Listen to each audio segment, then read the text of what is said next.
ಮಾಡಿ ಇಲ್ಲಿ ಈ ವಿಡಿಯೋದಾಗ ಶ್ರೀನಿವಾಸ ವಾರ್ಷಿಕ ಆದಾಯ 60,000, ಮಾಸಿಕ ಖರ್ಚು 3,000. ಆದರೆ ಆತನ ಖರ್ಚು ಮತ್ತು ಉಳಿತಾಯದ ಪ್ರಮಾಣವೇನು? ಇಲ್ಲಿ ಇನ್ನೊಂದು ಏನಾಗ್ಯದ, ಒಂದು ಸ್ವಲ್ಪ ಆದಾಯದೊಳಗೆ ವಾರ್ಷಿಕದ ಕೊಟ್ಟಾನ. ವಾರ್ಷಿಕ ಆದಾಯ ಕೊಟ್ಟಾನಂದ್ರೆ ನೀವು ಒಂದು ತಿಂಗಳದ ಆದಾಯ ತಗೋಬೇಕು ನೀವು. ಯಾಕಂದ್ರೆ ಇಲ್ಲಿ ಮಾಸಿಕ ಖರ್ಚು ಕೊಟ್ಟಾನ. ಮಾಸಿಕ ಖರ್ಚು ಕೊಟ್ಟಾನ ಅಂದ್ರೆ ಒಂದು ತಿಂಗಳದ ಖರ್ಚು ಕೊಟ್ಟಾನ ಅಂದ್ರೆ ನೀವು ತಿಂಗಳದ ವೇತನ ತಗೋಬೇಕು. 60,000ಕ್ಕೆ ನೀವು 60,000ಕ್ಕೆ 12 ಬಾಗಿಸಿದ್ರೆ ಒಂದು ತಿಂಗಳದ ಏನು ಬರ್ತದ ಆದಾಯ ಬರ್ತದೆ. ಒಂದು ತಿಂಗಳದ ಆದಾಯ, ಒಂದು ತಿಂಗಳ ಆದಾಯ ತಗೋಬೇಕು. ಮೊದಲು ಒಂದು ತಿಂಗಳ ಆದಾಯ ತಗೋಬೇಕು. ಯಾಕಂದ್ರೆ ತಿಂಗಳದ ಖರ್ಚದ ಒಂದು ತಿಂಗಳ ಆದಾಯ ಬರೋಬರಿ, ಒಂದು ತಿಂಗಳದ ಆದಾಯ ಬರೋಬರಿ 60,000 ಡಿವೈಡೆಡ್ ಬೈ 12. 12 ಬಾಗಿಸಿದ್ರೆ ಏನು ಬರ್ತದೆ? 12 ಒಂದಲ್ಲಿ 12 ಐದ್ಲೆ ಬರೋಬರಿ 5,000 ಬಂತೀವಿ. ಒಂದು ತಿಂಗಳದ ಆದಾಯ 5,000 ರೂಪಾಯಿ ಬಂತೀವಿ. ಅದಕ್ಕೆ ನಿಮಗೆ ಹೇಳೋದು ಭಾಳ ಹುಷಾರ್ಲೆ ಲೆಕ್ಕ ಮಾಡಬೇಕು. ಈಗ ಆದಾಯ ಎಷ್ಟದ? ಆದಾಯ ಎಷ್ಟದ? 5,000 ಅದ. ಏನು ಕೊಟ್ಟಾನವ? ಖರ್ಚು ಕೊಟ್ಟಾನ. ಆದಾಯದೊಳಗೆ ಖರ್ಚು ಕಳೀರಿ. ಆದಾಯದೊಳಗೆ ಖರ್ಚು ಎಷ್ಟು ಕೊಟ್ಟಾನ? 3,000 ಕೊಟ್ಟಾನ. ಬರೋಬರಿ ಹಾಕ್ರಿ. ಈಗ ಉಳಿತಾಯ ಬರ್ತದೆ. ಖರ್ಚು ಕಳೆದ್ರ ಭಾಳ ಸರಳ ಇದು. ಪ್ರಶ್ನೆ ವಿಚಾರ ಮಾಡ್ಬೇಕಷ್ಟೇ. ಉಳಿತಾಯ ಎಷ್ಟು ಬಂತು? 2,000 ಬಂತು. ನೋಡಿ, ಇಲ್ಲಿ ಒಂದು ತಿಂಗಳದ ಆದಾಯ ತಗೋಬೇಕು. ಒಂದು ತಿಂಗಳ ಆದಾಯ ಅಂದ್ರೆ 60,000ಕ್ಕೆ ನಾವು ಏನು ಮಾಡಬೇಕು? 12 ಬಾಗಿಸ್ಬಿಡ್ಬೇಕು. ಯಾಕೆ ನಾವು ಬಾಗಿಸ್ಬೇಕಂದ್ರೆ ಅವ ಒಂದು ತಿಂಗಳದ ಏನು ಕೊಟ್ಟಾನ? ಖರ್ಚು ಕೊಟ್ಟಾನ. ಮಾಸಿಕ ಖರ್ಚು ಅಂದ್ರೆ ಒಂದು ತಿಂಗಳದ ಖರ್ಚು. ಇದು ಒಂದು ತಿಂಗಳದ ಆದಾಯ ತಗೋಬೇಕು. ಇದು ಒಂದು ತಿಂಗಳದ ಆದಾಯ ಹಂಗೆ 60,000ಕ್ಕೆ 12 ಬಾಗಿಸಿದ್ರೆ ಒಂದು ತಿಂಗಳದ ಆದಾಯ ಬರ್ತದೆ. ಆದಾಯ ಹಚ್ಕೋರಿ, ಅದರ ಖರ್ಚು ಕಳೀರಿ, ಉಳಿತಾಯ ಬರ್ತದೆ. ಈಗ ನಾವು ಯಾವ ಅನುಪಾತ ಕೇಳ್ತಾನೆ ಆ ಸಂಖ್ಯೆ ಹೊರಗೆ ತಕ್ಕೋರಿ. ಏನು ಕೇಳ್ಯಾನವ? ಖರ್ಚು ಮತ್ತು ಉಳಿತಾಯ. 3,000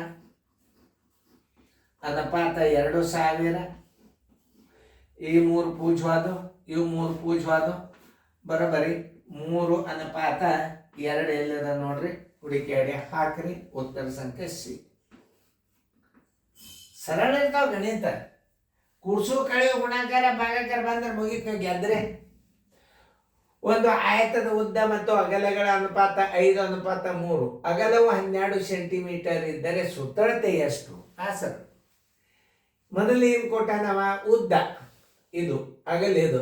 ಅಗಲೇ ಇದನ್ನು ಕೊಟ್ಟಾನಂದ್ರೆ ಉದ್ದ ಬರೋಬರಿ ಉದ್ದದ ಅನುಪಾತ ಬರೋಬರಿ. ಇದನ್ನು ತಿಳ್ಕೊಳ್ಳೋದು ಭಾಷೆ ಏನೈತದ ನೋಡ್ರಿ. ಉದ್ದದ ಅನುಪಾತ ಎಷ್ಟದ? 5 ಅದ. ಅಗಲದ ಅನುಪಾತ ಎಷ್ಟದ ನೋಡ್ರಿ. ಅಗಲದ ಅನುಪಾತ ಬರೋಬರಿ 3 ಅದ. ಏನು ಕೊಟ್ಟಾನ? ಅಗಲ್ ಕೊಟ್ಟಾನ ಅಂದ್ರೆ ಅಗಲ್ ಮುಂದೆ ಹಚ್ಕೋರಿ. ಇದನ್ನ ಎಷ್ಟು? 12 ಸೆಂಟಿಮೀಟರ್ ಹಚ್ಕೊಂಡ. ಅಗಲೇ 12 ಸೆಂಟಿಮೀಟರ್ ಕೊಟ್ಟಾನ ಅಂದ್ರೆ ನೀವು ಉದ್ದ ತೆಗಿಬೇಕಾತು ನೋಡ್ರಿ. ಎಷ್ಟು ಸರಳದ? 3 ಅಗಲ ಇದ್ದಾಗ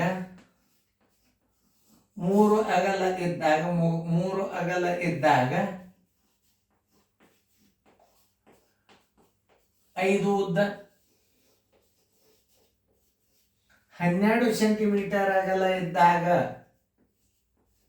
ಉದ್ದ ಬರೋಬರಿ ಎಷ್ಟು? 12 ಗುಂಡ್ಲೆ 5 ಸರಾಸವಾಗಲಿ 3. 3 ಒಂದಲೆ 3 4 5 4 20 ನೋಡಿ. ಉದ್ದಾಗಲ ಸಿಕ್ತೀಗ ನೀವು. ಏನು ಕೇಳ್ಯಾನವ? ಸುತ್ತಳತೆ ಬರೋಬರಿ. ಆಯತದ ಸುತ್ತಳತೆ ಬರೋಬರಿ. ಆಯತದ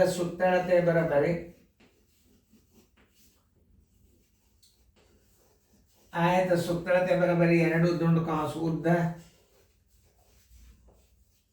ಪ್ಲಸ್ ಅಗಲ. ಇದು ನಮ್ಮದ ಗ್ಯಾರಂಟಿ ಬೀಳ್ತದ. ಭಾಳ ಹುಷಾರ್ಲೇ ಇರ್ರಿ. ಉದ್ದ ಎಷ್ಟು ಬಂದದ? 20 ಬಂದದ. ಅಗಲ 12 ಅದ.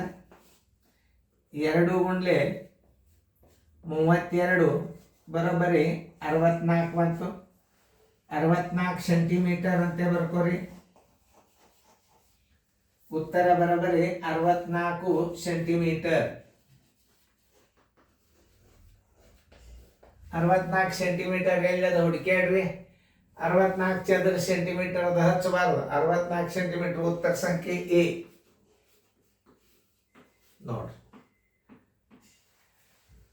ಇಂಥ ಗಣಿತ ಕಲ್ತಾಗ ನಿಮ್ಮ ನವೋದಯದಾಗ ಎಂಥ ಗಣಿತ ಬಿದ್ದರೂ ಈಸಿಯಾಗಿ ಪಾಸ್ ಆಗಿ ಬರ್ತೀರಿ ನೋಡಿ. ನೀವು ದಿನಾಲು ಟಿವಿ ಒಳಗೆ ನೋಡ್ಕೋತ ಕೂಡ್ರಿ ಗಣಿತಗಳು ನೋಡ್ರಿ ಎಷ್ಟು ಸಣ್ಣ ಆಗ್ತೀರಿ. ಚೆನ್ನಾಗಿ ಬರ್ಕೋರಿ ಫೇರ್ದಾಗ.